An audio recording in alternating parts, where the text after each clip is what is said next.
Good morning all student. आपण मागील video अंतर्गत बघितलेली होती जी काही लोकशाहीची वैशिष्ट्ये होती.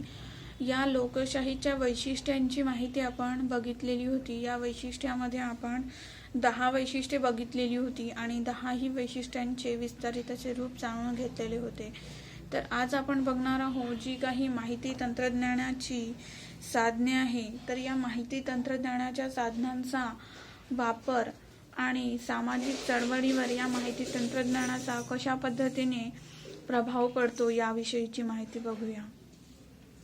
आधुनिक काळातील प्रस्तावनेमध्ये बघूया. आधुनिक काळातील राज्याला कल्याणकारी राज्याचा दर्जा प्राप्त झाला आहे. आधुनिक जे राज्य आहे तर त्याला कल्याणकारी राज्य असे म्हणून संबोधले गेलेले आहे. कल्याणकारी कशासाठी की विविध प्रकारच्या अशा सुखसोयी निर्माण झालेल्या आहे. तर या सुखसोयी निर्माण होण्यामागे जे आधुनिकीकरणाची माहिती संप्रेषणाची जी साधने आहे तर याद्वारे विविध अशा क्रिया लवकरात लवकर होऊन कार्य लवकर पार पडत आहे. जनता सरकारविषयी कोणत्या अपेक्षा बाळगतात आणि सरकार जनतेच्या कोणत्या अपेक्षा पूर्ण करते याची माहिती परस्परांना देण्यासाठी तसेच सामाजिक चळवळींना अधिक तीव्र गती प्राप्त करून देण्यासाठी आज माहिती तंत्रज्ञानाचा उपयोग केला जातो. जी काही जनता आहे तर जनता काय करत असते, सरकार विशिष्ट प्रकारचे धोरण निर्माण करत असते. तर हे धोरण जनतेला कितपत योग्य आहे किंवा जनतेच्या अंतर्भावात कितपत आहे तर ते जनतेसाठी कशा पद्धतीने कार्य करत आहे याविषयीची संपूर्ण माहिती आपल्याला माहिती तंत्रज्ञानाच्या माध्यमातून लवकरात लवकर पोहोचत असते. त्यामुळे लोकांचा सामाजिक चळवळीला सक्रिय पाठिंबा असतो. त्यामुळे काय असतो की लोकांना सामाजिक चळवळींना सक्रिय असा पाठिंबा असतो. कशाकरिता, ह्या ज्या माहिती तंत्रज्ञानाची जी काही साधने आहे तर या साधनाद्वारे लवकरात लवकर सामाजिक चळवळीविषयीची माहिती सुद्धा लवकरात लवकर त्वरित प्राप्त होत असते. त्वरित प्राप्त झाल्यामुळे जनतेचा पाठिंबा सुद्धा त्यांना मिळत असतो. यासाठी जनसंपर्क साधने अतिशय महत्त्वाची असतात. त्यामुळे माहिती तंत्रज्ञानाद्वारे सामाजिक चळवळी कशा बदलल्या याविषयी सविस्तर वर्णन खालीलप्रमाणे दिलेले आहे. त्यामुळे काय सांगितलंय की माहिती तंत्रज्ञानाचा सामाजिक चळवळीवर कशा पद्धतीने परिणाम होत आहे याविषयीची माहिती आपण आज जाणून घेऊया. यामध्ये 7 पॉइंट दिलेले आहे. तर 7 पॉइंटमध्ये बघूया आपण. सर्वप्रथम चळवळीचे सार्वत्रिकरण. पूर्वीच्या काळी कोणत्याही चळवळी ह्या सीमित जनतेपर्यंत मर्यादित राहत होत्या. पूर्वीच्या काळी काय होत होते की काही या ज्या काही चळवळी आहे तर या चळवळी सीमित जनतेपर्यंत तेवढ्याच 10-15 जनतेपर्यंत म्हणजे लोकांपर्यंतच मर्यादित राहत होत्या. परंतु आजच्या आधुनिक युगामध्ये सामाजिक चळवळीला जनतेचा पाठिंबा अधिकाधिक मिळालेला आपल्याला दिसून येतो. परंतु आधुनिक काळात संचार साधने, वर्तमानपत्रे, मीडिया, इतर दृकश्राव्य माध्यमांच्या विकासाबरोबर सामाजिक चळवळीला अनेक आयाम प्राप्त होऊ लागले आहे. संचार साधने, वर्तमानपत्रे, मीडिया यासारखे दृकश्राव्य साधनं.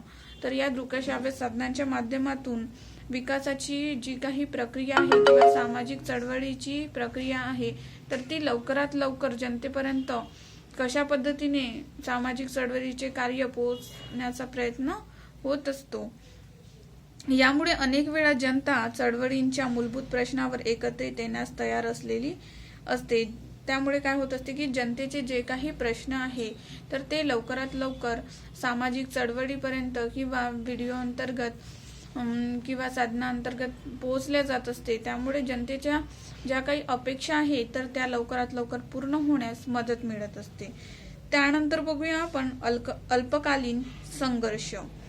पूर्वीच्या काळात सामाजिक प्रश्नावर निर्माण होणाऱ्या चळवळी या अनेक वर्षापर्यंत चालत असत. पूर्वीच्या काळात काय होत होते की सामाजिक प्रश्नावर निर्माण होणाऱ्या चळवळी या अनेक वर्षापर्यंत चालत असत.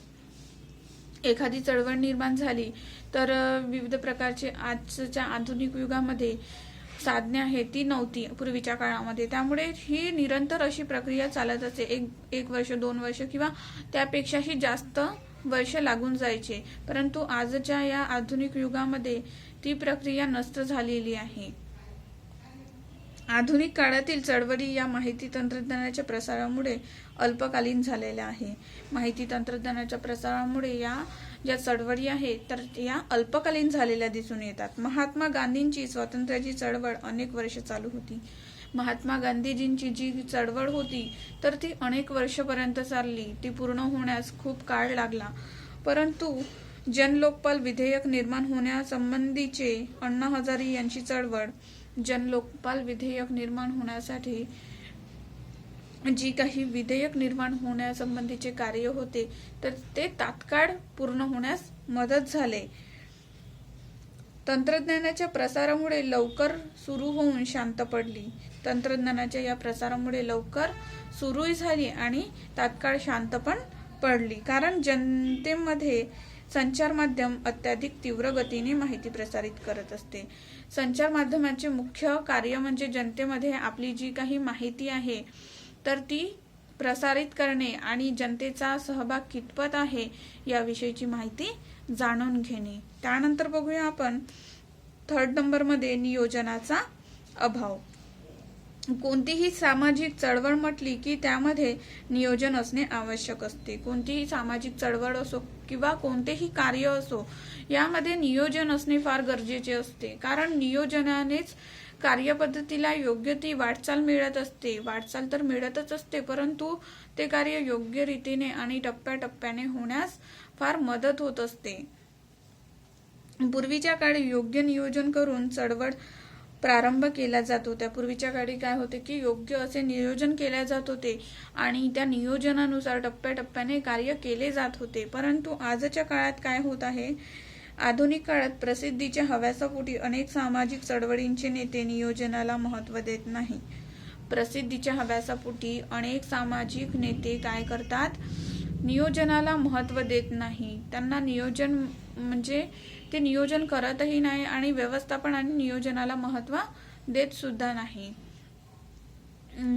परिणामी जनसंस्कृती निर्माण होऊन चळवळीचा आत्मा नष्ट पावतो.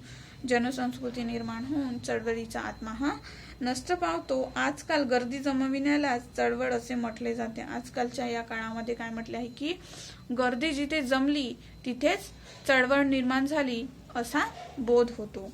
त्यामुळे अशा प्रकारच्या चळवळीला चा उद्देश सफल होताना दिसत नाही. त्यामुळे काय होत असते, अशा प्रकारच्या ज्या काही चळवळी आहे त्यांचा उद्देश सफल होताना दिसत नाही. आधीच्या ज्या काळामध्ये काय होत असते, विविध विशिष्ट अशा प्रकारचे व्यवस्थापन होत असते, नियोजन होत असते आणि कार्याची अंमलबजावणी होत होती. परंतु आजकालचे जे नेते आहेत तर ते नियोजनाला आणि व्यवस्थापनाला महत्त्व देत नाहीत आणि या नियोजन आणि व्यवस्थापनाला महत्त्व न दिल्यामुळे ती प्रक्रिया योग्य प्रकारे कार्य करू शकत नाही आणि त्यांची जे काही ध्येय आहे ती ध्येयपूर्ती होत नाही. त्यामुळेच जी काही प्रक्रिया आहे त्याला योग्य ती वाटचाल मिळत नाही. अशा पद्धतीने आपण आज माहिती तंत्रज्ञानाच्या प्रगतीला जे काही आवश्यक अशी साधने, चळवळी अंतर्गत आवश्यक अशी साधने कशा पद्धतीने कार्य करत असतात याविषयीची माहिती आपण अभ्यासलेली आहे. थँक्यू.